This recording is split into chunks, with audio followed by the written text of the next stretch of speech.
Hi guys, welcome back. Okay, you guys, today we're going to debrief Chanel's show-stopping results. I'm really excited about this video. I've worked hard on it. So yeah, I would love to know what you think. But disclaimer, let me tell you what this video is not going to do. We're not going to talk about quality. There's so many other videos that do that.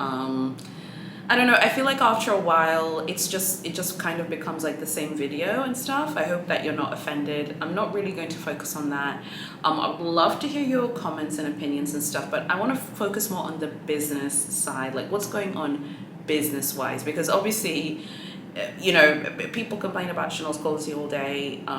I have only ever seen beautiful things. Like when I was in London, I saw the ready-to-wear at Harrods. It was so beautiful. The fine jewelry is super beautiful. I know people talk about the leather goods, but everything else looks really good to me. So I don't know what people are talking about. So we're not really going to do that, but we're going to talk about the business, honey. So without further ado, let's get started.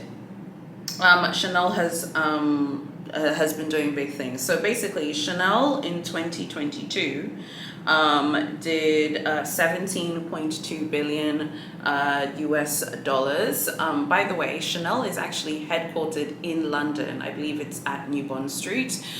Even though the spiritual home of the brand is 31 Rue Cambon, the actual business, honey, the business is handled from their business headquarters for the limited company, which is in London.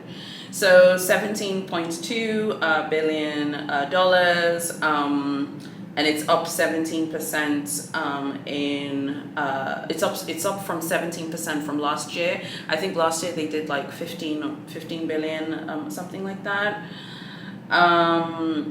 And the CFO of Big C was saying, we maintain a really strong outlook for 2023, maybe a more positive outlook than that has been reflected. He goes on to say he doesn't think that, this is from the Financial Times, he doesn't think that there'll be a change in growth trends for the luxury industry. We remain positive for the industry, but I say even more so for Chanel. Now, there is an acknowledgement, though, of a potential issue, which is the quiet vibes of the U.S. market. The U.S. market for luxury has slowed down, but essentially what's happening is the market in Asia is essentially underwriting the quietening down of sales in America, because particularly with China reopening and like Chinese luxury consumers traveling, also the power of the South Korean market, which is huge for Chanel. Japan is also massive as well for Big C. Like the Asian markets are essentially underwriting like any softening basically in the US market. So if clients in the US decide they're not going to really shop from Big C, it's not going to destroy the brand because it's such a global and diverse brand. But definitely there has been like a slowdown in the US market, and that is something which Chanel has acknowledged. But essentially they're saying, you know what, the US market has slowed down, honey, but we're keeping it Gucci, we're not triggered because we're all over the world and we're not dependent on the US. And that's pretty much what they're saying, but obviously very professionally and saying it very well. Now this was really interesting. There was a quote here from an analyst that I wanted to read out there from HSBC. Not about Big C, but in general. US demand for luxury remains lackluster, notably with the young and aspirational consumer, analysts at HSBC wrote, while noting that, quote, outside the US, there appears to be little reason for concern. Okay, and this is really important because I've literally just told you, the US is quiet at the moment, but outside of the US, it's business as usual, honey. People are going to the store, honey, and people are shopping and keeping it Gucci, okay? This is not a surprise, and I think one huge reason for this is that the world is very diversified now. Maybe 10, 20, 30 years ago, like the US market, while it is a very important market for a lot of luxury brands, the point is luxury has moved east. Luxury has moved away from the West and has gone east. So we've seen the power and the importance of the Chinese consumer, the Japanese consumer, people from Vietnam. Vietnam is a huge emerging market for luxury. And then also Singapore as well, Thailand and India. India is going to be huge in the luxury scene. Luxury brands have been quietly growing there. They haven't like gone like so hard there, but they will be going very hard there very soon, because in the next 10-15 years, honey, India is going to be a massive force in the luxury scene. So luxury has been moving east, and I think luxury moving east has challenged this idea that the Western markets are what controls or dictates like profitability for luxury brands. The Western jurisdictions are important. The US is important, Canada's important, Europe is important, but they are no longer the nucleus of the revenue generation for these brands. And I think that's just, we're just keeping it Gucci, honey. Like I said, we're just looking at the financials here. Okay, and then the Financial Times says, weakness among the aspirational buyers is likely to have less of an impact on top-end brands like Chanel than those who cater to mid-market luxury consumers. I agree. So what they're saying here, and remember how you always hear people on TikTok and YouTube who say this, and it's not true. People keep saying like on YouTube that Chanel is targeting the middle class and Chanel's core customer is the middle class. Chanel's core customer, Chanel, Big H, Louis Vuitton, Dior's core customer is not the middle class. Chanel, Babo, Big H, honey, Louis Vuitton, Dior, Gucci, they will take your money. One thing I've learned is all of these brands will take anyone's money. Whether you're buying a nail varnish, a lipstick, up to couture, they will take your money. But the core customer is not the middle class. And I keep seeing people, like whenever I'm watching like videos, I see people write this in comments. I'm like, oh my God, are you reading the results? Because the numbers speak for themselves. If there's an economic downturn, someone who is middle class, the last thing that person is worried about is shopping at Big H or shopping at Big C or thinking, oh, let me go to Chanel and do FaceTime. You know, Chanel, and I've said this before and I'll say it again, Chanel and all of these brands will take anyone's money and will take everyone's cash. But at the end of the day, you have to be able to sustain shopping at these brands, and you cannot do that if you don't have like a high income. Here, when they say mid-market luxury brands, I think they're talking about like Michael Kors and Coach. Like those would be like the more mid-market luxury brands. They are much more vulnerable to an economic downturn. There's no question about it. Compared to say Chanel or Hermes, or Louis Vuitton. Even Louis Vuitton. Louis Vuitton, I know you're like, oh my God, Louis Vuitton would be vulnerable.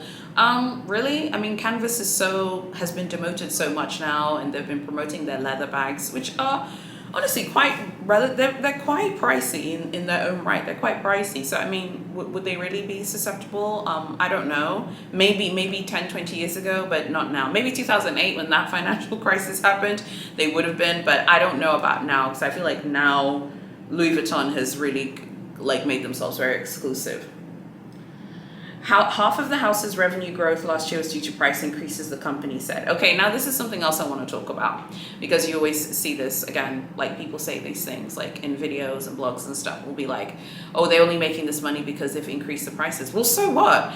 Is anyone forced to go to Chanel to buy a $10,000 leather handbag? It's not even an exotic bag. Okay, it's not even an exotic bag because Chanel doesn't make those anymore. Does anyone have to go to the store and spend $10,000 to buy a classic from Chanel? No, people don't have to, but people want to. So when people say like, oh, they're making all their money from price increases, so what? They're making their money from price increases. So what? I mean, they're getting the job done and they're making the money. I mean, you can't begrudge them for finding a way forward. You have 28,000 people that work for Chanel, honey. Those people need to get their payroll, their wages every month. I don't know where people think that people are getting paid from. Okay, if people are not spending a ton of money, there's no question that bag, the classic flap, now has entered this like stratospheric realm of being wildly expensive. There's no question about it. But when people kind of say, oh, it's only because of the price increases, of course it's because of the price increases, but people can pay, and people can afford to pay. The CFO said, the reality is we are the most exclusive, or one of the most exclusive brands, and we intend to maintain this positioning. But going forward, the evolution of our prices will depend on two factors: inflation and the currency effects. In China, the luxury a market's biggest growth market. Chanel said it's bouncing back with double-digit growth after the zero C-19 lockdowns. Chinese tourism is a massive driver of luxury sales. It's also on the rise again. Sales to Chinese buyers were down 90% compared to 2019, but this April had bounced back to just 14% below before the panoramic, even though traffic was really down. The CFO of Big C says the affluent part of the Chinese clientele is the one who's currently traveling. The most limiting factor today, preventing a full return of Chinese consumers to Europe, is flight capacity. So basically, the bellwether and the sign of like the return to growth for a lot of these brands is the power of the Chinese consumer. There's no doubt about it, and we have discussed this. You know, the Chinese consumer is the driving force of revenue for the majority of these brands, including the ponytail. So essentially, what he's saying is like, you know, they're the wealthier Chinese consumers who are very wealthy, and the super rich ones, they're the ones who can afford to travel now. I even read an article saying how like the private jet industry in China is coming back, and many of like the super rich Chinese clients and consumers in China are like starting now to like charter private like planes and stuff so that they can travel. I think that we're going to see basically, even though the Chinese consumer is like returning to Europe to shop, we're going to see more of that happening. And essentially Chanel's saying, great, like this is great, you know, the super rich Chinese consumers are coming back to town, and we're happy because we're going to benefit from that, because obviously the brand is very popular in China, on the mainland, but also of course, you know, in Hong Kong as well. Okay, so that is like the key part. Now I want to tell you kind of just my now takeaways of these results and of the things that he said. I know that there's like a lot of focus on Chanel's increasing the prices again. We're not going to talk about that. That's going to happen anyway. I don't want to get kind of derailed by the quality and the price increase conversations, because I feel like it just becomes really repetitive. It's just kind of repeating the obvious. Like people complain about quality, people complain about price increases. Instead, I want to look at things at a more granular level. So I have some takeaways that you need to know. So without further ado, the first takeaway, Chanel is basically and virtually recession proof at this point. So, you know, there's a lot of talk at the moment globally saying that there is a like, you know, worldwide recession and there's an economic downturn. Honestly, I live in a developing country. Life here is always tough and it's always been hard, honey. So maybe in the Western world there's a recession. I can't say that there's necessarily a recession here, because the Tanzanian economy is not connected to the Western world that much, to be honest.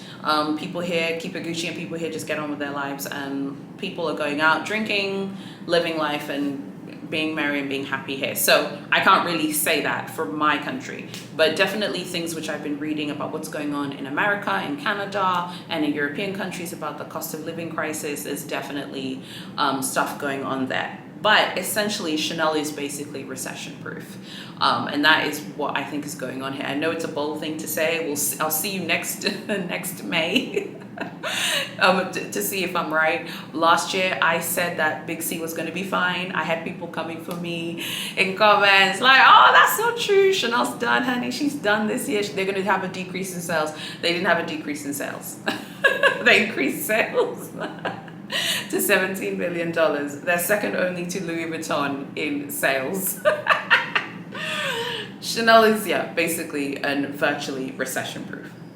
The next takeaway from these results is the rise of what I'm calling extreme exclusivity. I think Chanel is basically saying, I want to be a super exclusive luxury brand based on pricing alone. Big H says, I want to be a super exclusive luxury brand based on scarcity and luxury games and creating this like bait pyramid scheme, basically. Louis Vuitton is like, I want to be a luxury brand based on making really, really expensive like products in categories that many people don't shop from. So hard-sided pieces, exotics, right? I think it's fine for Chanel to choose her lane, honey, because Chanel's like, look, I'm going to be exclusive based on how expensive my things are. Big H is like, girl, I'm going to be exclusive based on scarcity and making you play the baked pyramid scheme game. every brand has to choose their approach in terms of how to create exclusivity and how to be very exclusive. I feel like Dior's approach is much more based on their boutiques and how like luxurious and extravagant their boutiques are. But all of these brands like make decisions based on what they think is the right call. Chanel is leading in the new extreme exclusivity wars that we are in right now, based purely on price. Purely on price and who can afford to shop there. This is about money, okay? Big C, honey, she's gonna take your money, okay? Big C's gonna take that money, she's gonna take your check, and that's fine based on like how expensive the stuff is. And it's a very interesting strategy. I'm very curious to see how well it's going to work. Obviously, it's working. I would even say that the VIP clients and the affluent clients who still shop at Chanel probably like it. It makes the brand even more exclusive because very few people can afford to shop at the brand hardcore. And again, let's move away from the obsession with leather goods. I think sometimes people focus too much on leather goods. Chanel has a very robust ready-to-wear business. Their ready-to-wear collections tend to sell, like each one. They do very well. They have fine jewelry, they have timepieces, they have beautiful high jewelry collections. You know I love high jewelry. They have haute couture. Chanel are doing a lot of things. Chanel did $17 billion with no menswear line. They have no menswear line. And they did $17 billion in revenue. That's very impressive. Louis Vuitton have a menswear line. Big H have a menswear line. Dior have a menswear line. Gucci do as well. And so does Ferragamo, I think, as well, and Fendi. They didn't do $17 billion, with the exception of Louis Vuitton, which did more. They didn't do 17 billion, and they don't even have a menswear line. So we're now in the world of extreme exclusivity. The next point that I want to make, and don't worry, I'm including myself in this, don't panic. People online have no impact on Chanel. Like, influencers, bloggers, people online do not affect Chanel whatsoever, and it's not even a ripple or like a pinprick of impact on Chanel's revenues. Because there's like a lot of content. I think if you film Chanel content and you're like Chanel's this, Chanel that, you get a ton of views. People watch the videos, which is fine. And everyone's entitled to their opinion. I'm not having a go at anyone's opinion. I'm just saying like Chanel content, like particularly if it's negative, will always get a ton of views for sure. But like Chanel, the people online, like the luxury YouTube community, the luxury vlogging community, luxury TikTokers have no material impact on this brand. One could argue that the luxury like unboxings help to kind of propel Big H in the social media realm and make Big H relevant to a younger generation. I think one could argue that, because many people have always said that Big H wasn't trendy and made like bags that looked too mature and too old. I do think that TikTok's, Instagram, luxury unboxing videos definitely help to propel the brand in the social media world. But I think Big H has always been, Big C has always been trendy. Big C has always been cool.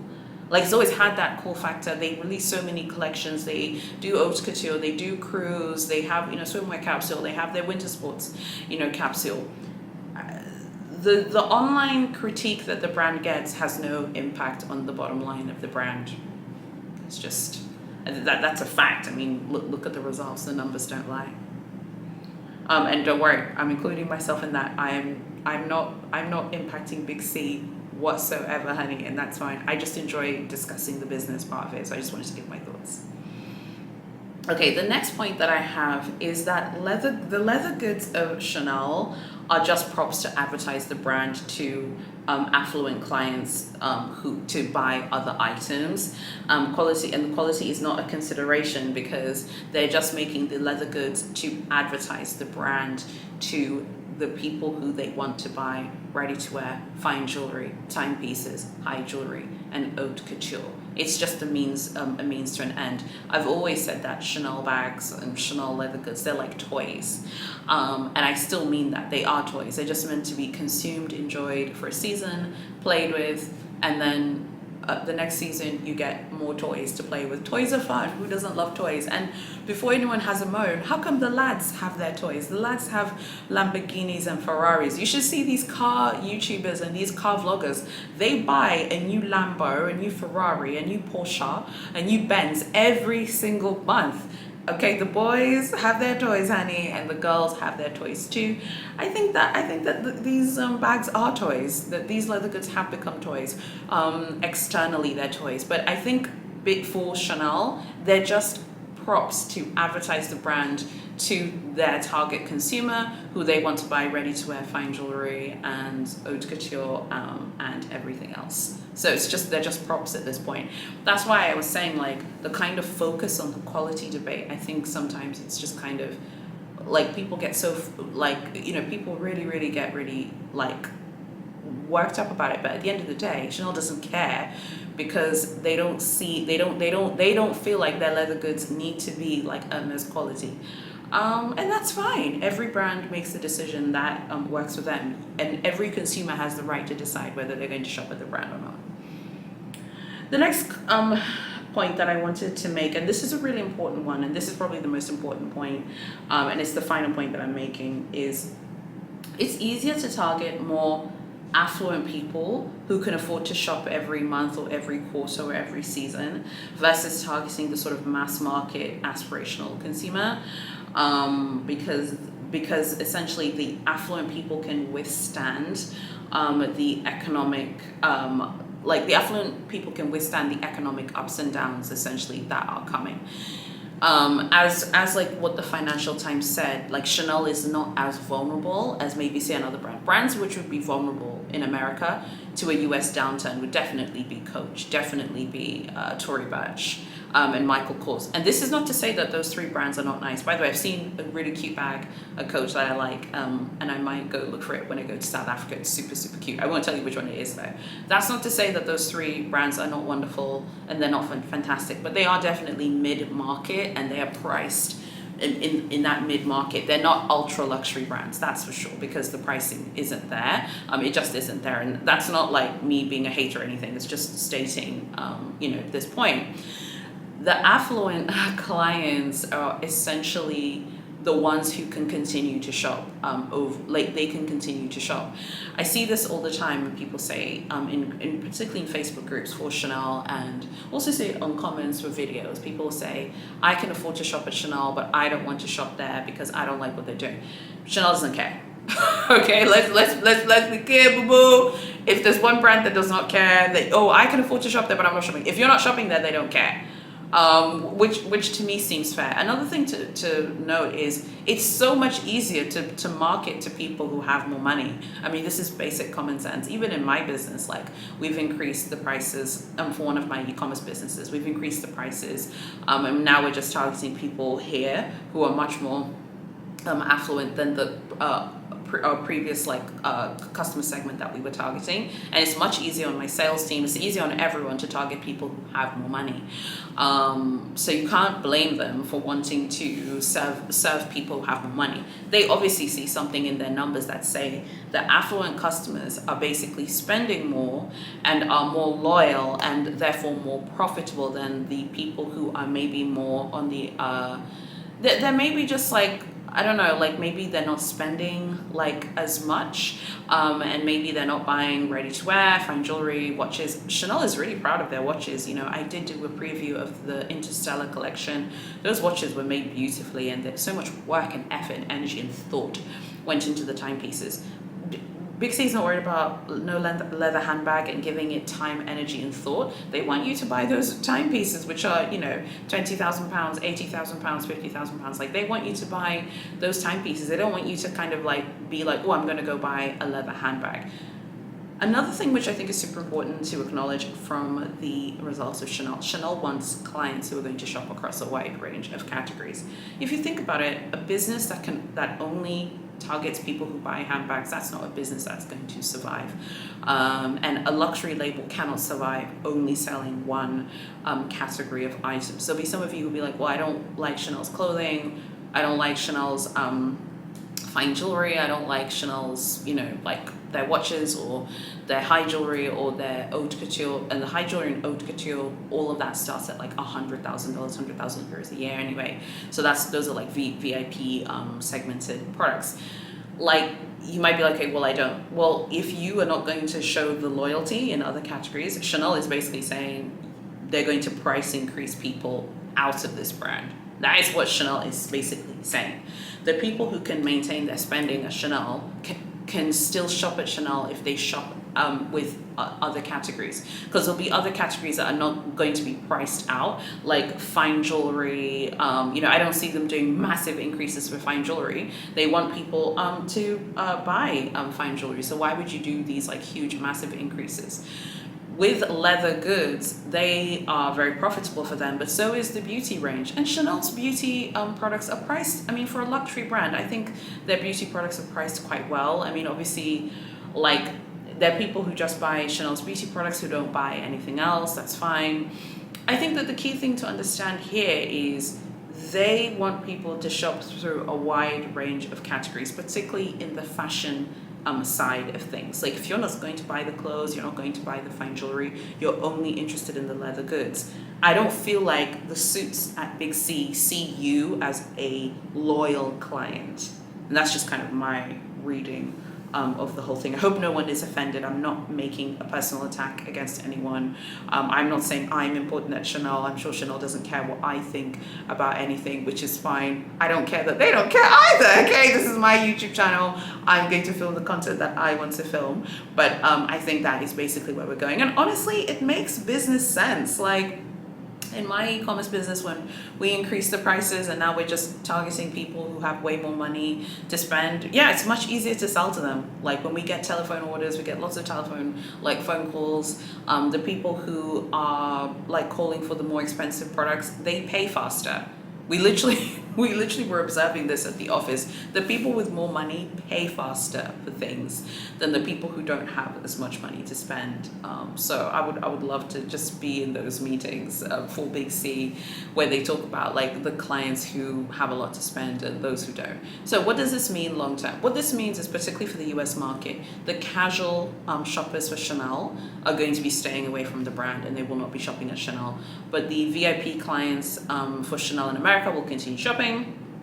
And the big spenders, so maybe people who also spend a lot of money at Louis Vuitton, they spend a lot at Dior, they spend a lot at Hermes, but maybe they're not Chanel VIPs, but they want to spend there, they'll also continue spending. So essentially, the casual shoppers are being priced out of this brand, and then the affluent shoppers remain. So it's going to be a kind of like Game of Thrones battle for the affluent shoppers, and to convince people who are affluent to shop at Chanel instead of going to buy bait at Hermes, or instead of going to buy bait at Dior. I know people say, oh, I'd rather buy bait at Hermes or whatever. I don't know. It depends on your location. Hermes is brutal in its own way. Big H has its own games and things like that. I'd love to know what you guys think of Chanel's results and what are your thoughts. I cannot wait to read your comments. I can't wait for us to talk about it, even if you don't agree with me. I just want to talk about the business, honey. I'm not trying to like fight about quality and price increases and quality, and because sometimes like with these Chanel discussions, like it can get super like, it's just like the same thing. People complain about the same thing, but people are still shopping at the brand.